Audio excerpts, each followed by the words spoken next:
8 days after the primary election, there are still several thousand uncounted ballots and about 1,000 undated mail-in ballots. Unclear whether those are going to be counted. That's according to the Secretary of State, who ordered a recount in the Republican race for U.S. Senate between Dave McCormick and Mehmet Oz. As Dennis Owens reports, there's also a court fight coming.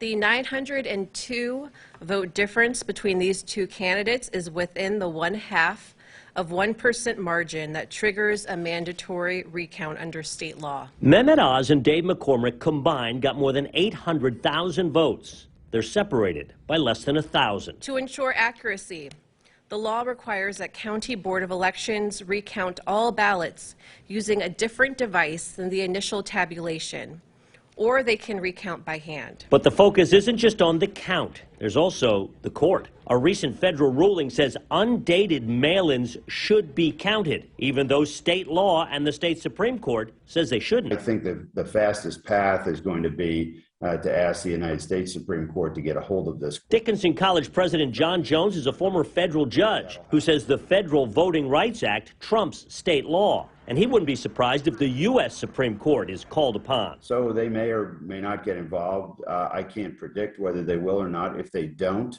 then the Third Circuit mandate will stand and the ballots will have to be counted and included. So this is a complete mess. Thank you all. McCormick, who's trailing, wants to keep counting. When all the votes are tallied. Oz, who's in the lead, wants the counting to stop. Jones says when the folks in black robes are forced to rule, it's the system that gets a black eye. But a cynical member of the public could say, you know, this is a fix. This is, something that's nefarious, even though it's not. The state insists the process is in place for close elections, and it's following that process. I know Pennsylvanians and indeed people throughout the country have been following this race attentively and are eagerly awaiting the results.